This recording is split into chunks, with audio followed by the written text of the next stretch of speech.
il y a des philosophies comme les Grecs, ils disent que l'homme, il est horizontal et vertical. Vertical, c'est plutôt horizontal, c'est toutes ces histoires, c'est toutes les situations de vie. Et vertical, c'est tout ce qui se passe à l'intérieur de lui. Mais dans notre vie, ce qui se passe à l'intérieur de nous, c'est vraiment de l'inconnu.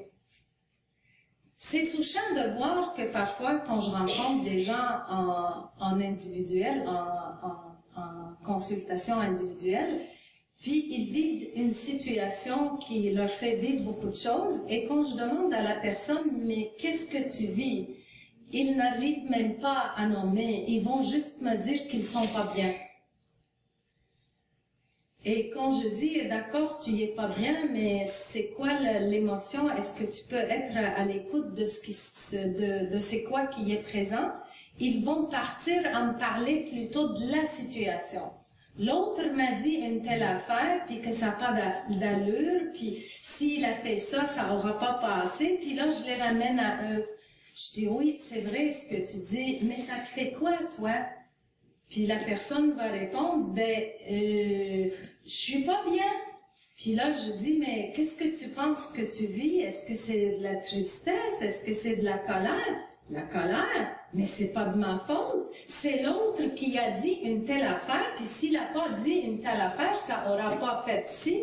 Alors, on va repartir à parler de la situation. Pourquoi? Parce qu'on n'a aucune espèce d'idée de ce qu'on vit à l'intérieur de nous. Aucune espèce d'idée. Ce qu'on connaît, c'est comme très minime. On connaît les choses générales. On va dire, je suis bien, je suis pas bien, je suis déprimé. Même déprimé, parfois on se donne même pas le droit de dire qu'on est déprimé. On va juste dire qu'on n'est pas bien parce que on a beaucoup de jugements en lien avec certains types d'émotions qu'on les juge de faibles. Et ça, moi, ça me touche énormément parce que j'aime mieux que ça soit en fait.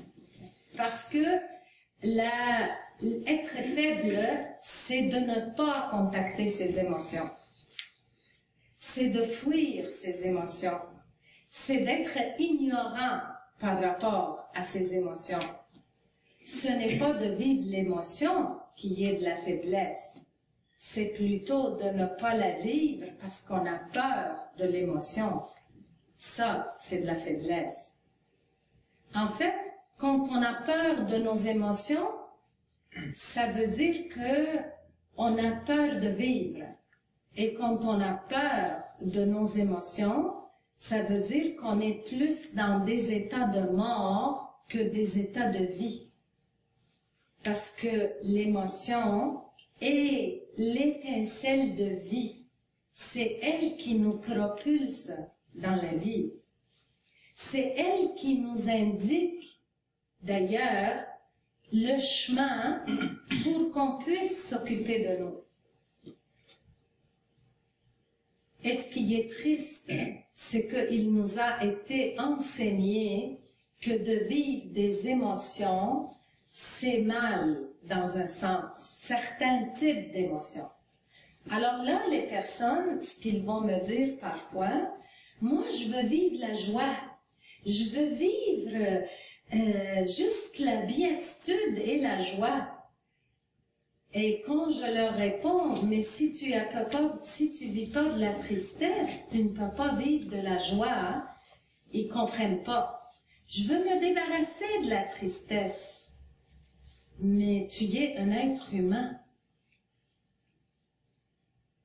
Si tu vois une personne qui est écrasée dans la rue, est-ce que ça va te rendre triste? C'est parce que tu es un être humain. Si tu attendais ta sœur et il t'appelle pour te dire qu'elle est malade puis elle est rentrée à l'hôpital, est-ce que tu vas être triste? C'est tout à fait humain. Alors, toutes les émotions sont la vibration de vie, mais notre éducation nous ont rendu des personnes somnambules, dans un sens, pour qu'on ne soit pas en réel contact avec nous-mêmes et qu'on assume ce qui se passe à l'intérieur de nous. Une personne qui fuit ses états intérieurs, c'est une personne qui a beaucoup de difficultés d'être dans la vie. Et comme j'ai dit au début, nous sommes dans une ère de transformation et on cherche le bien-être et il y a beaucoup je dirais, des enseignements ou des approches qui nous font aussi à croire que ces transformations-là peuvent passer quasiment en cliquant les doigts, en ayant une pensée, en faisant un petit rituel, en méditant. Tu médites, puis là, tu n'as plus rien. Parfois, j'ai dit au monde, d'ailleurs, je l'ai écrit dans la prochaine chronique, j'ai dit, donnez un livre pour la conduite automobile à votre enfant, passez le livre avec lui, puis après, donnez-lui vos clés. On sait très bien que ce n'est pas comme ça que ça fonctionne. Une personne qui veut perdre 50 livres, par exemple, c'est bien d'avoir des intentions, mais ce n'est pas en ayant une pensée qu'elle va répéter du matin au soir, et c'est pas en allant suivre un traitement énergétique qu'elle va arriver à perdre ses 50 livres. Est-ce que c'est juste qu'est-ce que je vous dis? Alors, actuellement, dans cette ère de transformation, on cherche énormément, j'appelle ça le marchandage de la pensée magique.